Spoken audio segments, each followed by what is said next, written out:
Salam dostlar. Bugün MyGov ilə bağlı ən çox verilən sualları MyGovun məhsul sahibləri Tural Həsənov və Fəridə Fərəcova ilə birgə cavablandıracağıq. İlk sualım Tural bəyə olacaq. Tural bəy, kommunal abunəçi kodunun ad dəyişdirilməsi üçün MyGov ilə müraciət etmişəm. Bu müraciətə imtina gəlib. Bu niyə baş verə bilər? Çox sağ olun sual üçün. Bu və digər xidmətlərə vətəndaşlar MyGov üzərindən müraciət edə bilərlər və müraciət edən zaman xidmətin nəticəsi barədə vətəndaşlar bildiriş əldə edirlər və o bildirişə daxil olduqda artıq onların müraciətinin təsdiqləndiyi və yaxud da müraciətə imtina verildiyinə dair məlumatlarla tanış ola bilirlər. Ən çox imtina səbəblərinə baxmış olsaq, bunlar borca görə və ünvana görə olan imtinalardır. Vətəndaş bu xidmətə müraciət edən zaman onun kommunalla bağlı heç bir ödənişi olmamalıdır. Əgər ödəniş borcu varsa, bu zaman ona imtina veriləcəkdir. Digər məsələ isə ünvanla bağlıdır ki, daşınmaz əmlakın çıxarışında olan ünvan ilə abonent kodunun qeydiyyatda olduğu ünvan arasında fərq varsa, bu zaman müraciətə imtina verilir. Vətəndaşlar MyGov üzərindən müraciətin tarixçə bölməsində öz müraciətləri ilə tanış ola bilirlər və müraciətin nəticəsi hazır olduqda isə bildiriş əldə edirlər. Əgər müraciətə imtina verilibsə, borc varsa, tutaq ki, bu borcu ödədikdən sonra yenidən xidmətə müraciət edə bilərlər. Bəs qeyd edə bilərsinizmi, bu müraciətə neçə gün ərzində baxılır?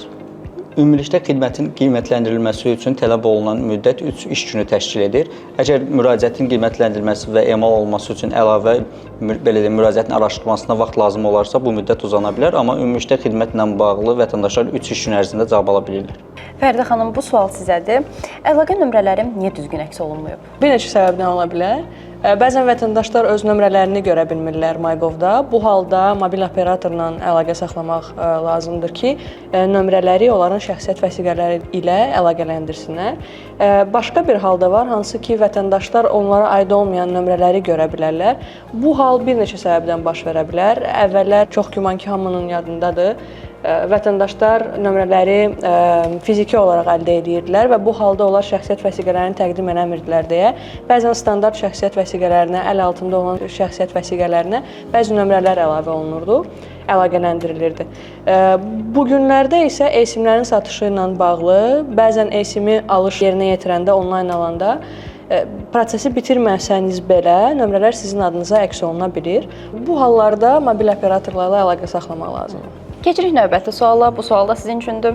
Doğum haqqında şəhadətnamə üçün MyGov ilə müraciət etdim. Neçə günə hazır olar?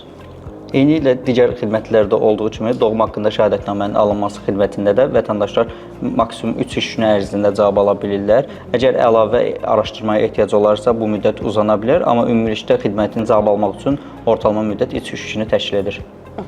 Bəs bu sənədi fiziki halda əldə etmək mümkündür? Proses necə olur?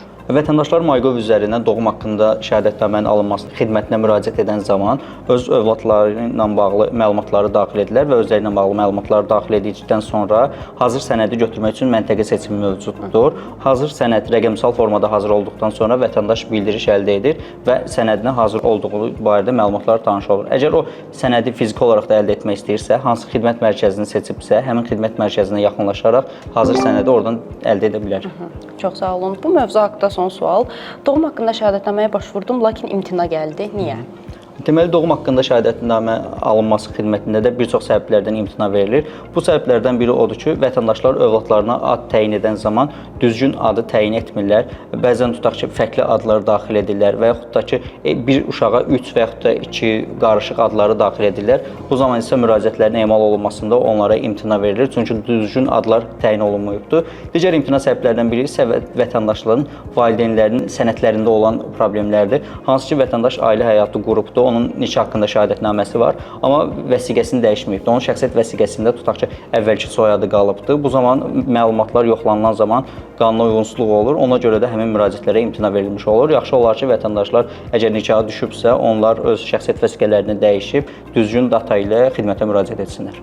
Siz qeyd etdiniz ki, ola bilər ki, ad səhv yazılsın. Bu necə baş verir? Nümunələr göstərə bilərsiniz? Deməli, adların səhv yazılması ilə bağlı bir çox nümunələr var. Onlar baxmış olsaq, bəziləri odur ki, məsəl üçün ad yazan zaman normalda adların təyin olunması üçün bizə hazır siyahıdan istifadə olunur ki, o siyah vasitəsilə yoxlanılır. Övlada hansı adları təyin etmək olarsa, bunun bir yoxlama mexanizmi mövcuddur. Amma bəzən elə adlar olur ki, onlar siyahıda olmayan adlar olur və vətəndaşlar bu adları öz övladlarına daxil etmək istədikdə yazılışda xüsusi səhvlər olur. Məsəl üçün, şəkər qoyacaqsa övladının adına Ş əvəzinə W istifadə eləyir. Bu kimi hallar olur. Və yaxud da ki, adı tutaq ki, 2 və yaxud da 3 ad daxil edir. Məsəl üçün, Musa qoyacaqsa adını tutaq ki, Musa Məhəmməd digər bir dənə də ad yazır. Yəni uyğun olmayan adlardan istifadə edir deyə onların müraciətlərinə imtina verilir. Növbəti suala keçirik. Smart Customs bəyannaməsi etmişəm, ancaq mallarım 10 gündür ki, gəlmir. Bu məsələ ilə bağlı MyGov təəssüflər olsun ki, dəstək göstərə bilməyəcək. MyGov tətbiqi ilə Smart Customs tətbiqi arasında hər hansı bir əlaqə yoxdur. Bu hallarda vətəndaşlar Dövlət Gömrük Komitəsi və yaxud sifarişi icra edən kargo şirkətləri ilə əlaqə saxlaya bilərlər. Keçirik növbəti suala. Diplomlarım MyGov-da niyə əks olunmayıb?